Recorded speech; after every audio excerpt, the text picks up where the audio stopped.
Hey guys! I know last video I did all the cutesy stuff with the makeup and the hair, but this video is about business, guys.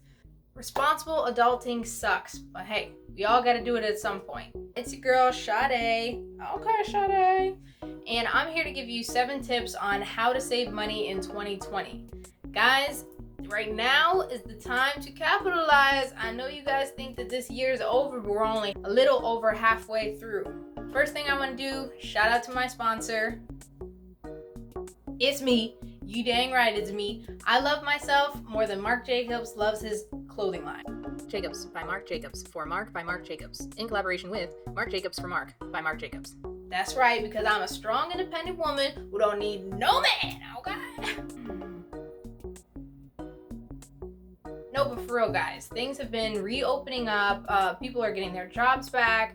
People are getting new jobs. And some people, finally, the unemployment check has came in. And don't sleep on these unemployment checks, guys. Unemployment here in South Florida is normally $275 a week. That is just rent for a 1-bedroom, 1-bath apartment. But because of the pandemic, there was like a federal amount that they added $600 to that $275. So now people are walking out here with $3,500 worth of money a month just for being unemployed. But the matter of the fact is, it's temporary, right? And once the checks run out, the virus will still be here. We haven't had a vaccine, we haven't mass distributed it, so it's very likely they're gonna run out of money before the virus disappears. So it is crucial to now get yourself in the saving mindset so that if something even close to this happens again, you are in a much better space, in a much better place financially. So a little background of me, I'm 23 years old. I got married last October. I have a dog named Alice. I have a cat named Fiona. And we also have about 3-4 months worth of all of our bills. Everything from the rent to the Netflix subscription. We have all of that inside of our savings right now. And we're just regular people. We're not making an extraordinary amount of money. So if you want to get in better shape financially, let's take some notes, guys. Okay, tip number 1. Saving is a mindset followed by actions. What do I mean by this? So you want to start off with writing a list, right? And separate your list down, make it a T-chart. Wants, needs. So on my wants and needs, it would be wants. I want fast food. What I need is regular food, as in groceries, as in things that I can either make really fast at my house or things that I can learn how to cook. A phone, necessary. What's not needed is a new phone every year, every 2 years. That's not needed. It definitely takes some getting used to being in a saving mentality if you're not normally a saver, but once you start seeing the money pile up inside of your savings account, you're gonna want to do it more and more. Tip number 2, you gotta think of your money as time, right? Throwing a random number out there. Let's say you work a $12 an hour job. And during that job, you have a lunch break. You go on a lunch. You spent $12 on that lunch. You might as well have shown up an hour late to work that day. You might as well take an extra hour for lunch. I know you're not going to stay at the end of the day an extra hour to make up for the fact that you just ate an hour's worth of your work. If you think about it like that, it's like, is this food that's going to fill me for 2-3 more hours? Once I get off of work, I'm still gonna be hungry. Is it worth an hour's worth of my work? Money is time. They're interchangeable. I'm not willing to waste my time and I'm not willing to waste my money. Tip number 3, budgeting is key, guys. I don't know why everyone's so scared of it. It's constricting, it's making them feel uncomfortable, it's limiting what I want to do with my money. No, you're telling yourself what you want to do with your money. So who's more in control of your money than you when you put your money on a budget? You're on your phone or you're on your computer right now watching this video. You guys can go and download the app, Every Dollar. That's the app that I use to budget my own money. It's super easy, super simple. You just put in how much money you make in the month, and then you put in all of your bills. And then once you get paid and once you pay those bills, you just put it in there. I would suggest just for the first month, track your money.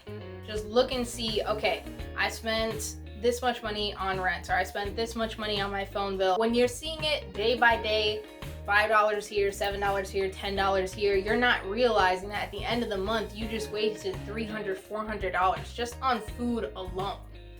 And after you spent that first month tracking, now for the next month, you can reasonably plan out how much money you're gonna spend for things. Let's say you spent $300 on fast food. You don't wanna say, I only wanna spend $20 next month on fast food. It's unrealistic. Just be mindful of your amounts that you have. Now that you've tracked it, now that you've seen how much you've had, say, okay, well, instead of 300, now this month I'm only gonna do 150. That's more reasonable. Why do I budget? Let me tell you why I budget. I budget because I could never be that person inside of a line, inside of a store, and hopefully there's no one behind me, and the cash register person goes, I'm sorry, but your card got declined. Here you go. Do you have another one? I would never walk out of my house knowing full and well I'm going to a store to spend money and not know if I have the money for it. Blows my mind. Because every cent turns into every dollar, which turns into your paychecks. And we are about getting them coins, okay? Not about giving the coins away. Tip number 4, get yourself a side hustle. That could be anything from doing Postmates, Uber Eats. If you make food like tacos or empanadas, you can sell those to people. You know, graphic design is actually use your designs for our names, for anything that we possibly can need it for any kind of frame art, and you can get paid for that.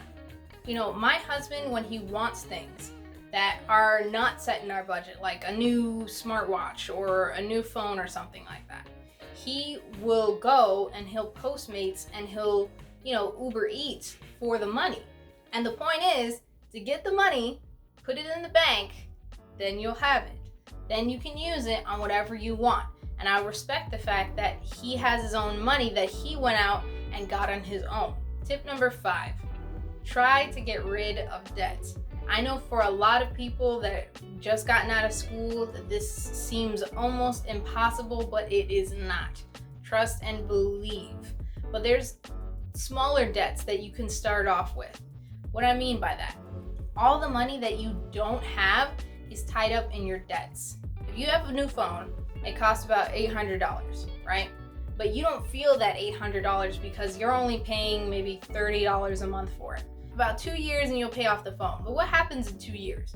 A newer phone comes out, a nicer phone comes out, and then you're gonna want that. It's gonna cause you to get more and more into debt, like renting a phone pretty much. The same thing with leasing a car. Everyone thinks leasing a car is so great, it's such a great idea, blah, blah, blah. With leasing a car, they do pay for a few things, like for your oil changes, for a tire rotation, but there's a lot of stuff that will cost you that they don't cover, right? Things like any kind of electrical damage that could have been caused by the rainfall here in Florida, if you have transmission problems, and if you even go over the mileage, right? Because when you lease a car, the point is to give it back to them at the end of your lease. And the thing is, it's not when you have the car that's going to cost you a lot of money, unless you really mess it up or get in an accident. It's when you're turning back the car sometimes where all the costs are at. I've had no car payments since ever because I paid for my car cash when I got it. It's a little jalopy, it's beat up, is really not that cute in the inside for sure. The only reason why you're getting in my car is because you don't have a car of your own, because I drive a coupe Beetle. Okay, some people don't even want to be seen in my car, even if they're the passenger in my car. So if we're driving my car, that means you don't have no car to drive in, which means you don't got no way you could talk about me in my car because you could be walking, boo. Get out. Tip number 6, living below your means. I think this one is really asking the question of who are your Joneses that you're trying to keep up with and why, right? Everyone knows the term, and if you don't, there's a phrase that says keeping up with the Joneses. The Joneses is a metaphorical family that always gets the new things, that always gets the new house, the new car, the new phones, whatever it is. And so you're trying to keep up with them by getting more and more things and trying to do the same things that they're doing. But you gotta understand, baby, you gotta stay in your own financial lane. Now, if your Joneses are your friends, like your really close friends that you spend a lot of time with, and they are in a different financial situation than you, meaning they live at home with mom and dad, and mom and dad are paying most of their bills, but yet you are out on your own and you're paying for most of your bills, you guys are in two different financial lanes right now. So you can't go to every single party that they want you to go to, and they need to understand that, and you need to come to terms with that. I personally can never really understand why people buy things just to impress other people, especially if it's people that they don't know. Like, I'm gonna buy a Gucci purse just so I can post it on Instagram. Why do they care? You know, we all know that Instagram and Facebook and all these things are the highlight reel of people's lives. It's not the reality of it. So you need to stop trying to match up with people's highlights. For you to live above your means, it makes no sense, right? You can't afford to live there. If you can't afford to buy that, then don't. Then don't. I promise you, those people are not staying awake at night thinking about you and your Gucci belt, right? Living below your means is how you build wealth without changing your income. Tip number 7. Better to be prepared. Because America is fragile. If you look at the pandemic right now, no one could have predicted it, but you could have been more prepared, if not prepared for it. Because losing your job sucks. Trust me, I know. Me and my husband lost our jobs within a week of each other. It took us at least almost a month to get into our newer jobs. But imagine if people in the pandemic now had 3 to 6 to 9 months worth of all of their bills in savings. Would they be as stressed? But not even for something as unpredictable as a pandemic or a natural disaster. Just look at us as human beings. Humans are super fragile. There's so many different diseases that we could be born with and that we can get. And not even just diseases, but disabilities that we can get in so many different situations throughout our lives. Sickness and cancer and stuff doesn't discriminate for anyone. It doesn't care how old you are, how rich you are, how poor you are, what color you are. It happens to everyone all the time. So it's just better to be prepared. Bonus tip, guys. Tip number 8. Everything in life has a consequential residual effect, right? Everything you do in your 20s affects your 30s, affects your 40s, affects your 50s, and so on and so forth. It's like a butterfly effect. Something really little can change the whole course of your life and the outcome of the situation. Everything that I told you guys isn't things that I've self-actualized and came to my own conclusions. Like, no, it's bits and pieces of what I've learned and the parts that I've taken and actually applied to my own life.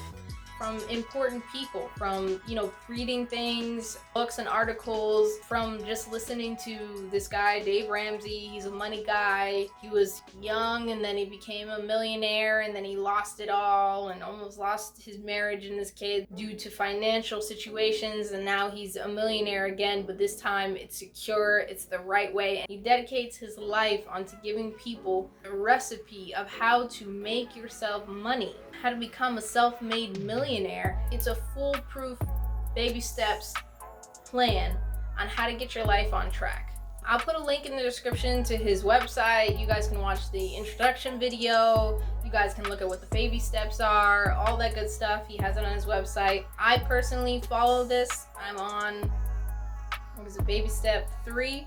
What you do right now affects your future. It doesn't matter if you're 20, it doesn't matter if you're 50. If you start now, things can be better. Life can change. And also, guys, we owe it to ourselves and to our friends and community and family to speak about these things, right? The problem that we have a lot of the times is that school doesn't teach us anything but how to go into more debt and how to be a model, middle class, American citizen, a working class person, because we all can't be entrepreneurs, so there'll be nobody there to do the work. So we have to take it upon ourselves to educate ourselves financially. Talk to your family about it, right? Talk to your friends about it. You want to see them do better, you want to see them be better, tell them and then show them what it's like to be prepared, to be responsible. Teach your kids at a young age. They're going to be in a much better place than their friends who have no idea what any of this stuff is, because our school systems teach us nothing about being financially smart with our money. Thanks guys for watching my channel. I hope some of you guys take these tips that I said to heart, because I really want everyone to succeed in life. Everyone that I know, everyone that I don't know, everyone that I'm going to know in the future. Being rich is hard, but being poor is harder. And living your life that way is draining. So hit that like button if you like this video, the subscribe button if you want to see more content like this. Till next time, guys. I know you like the hay. I know you like the do. It's alright.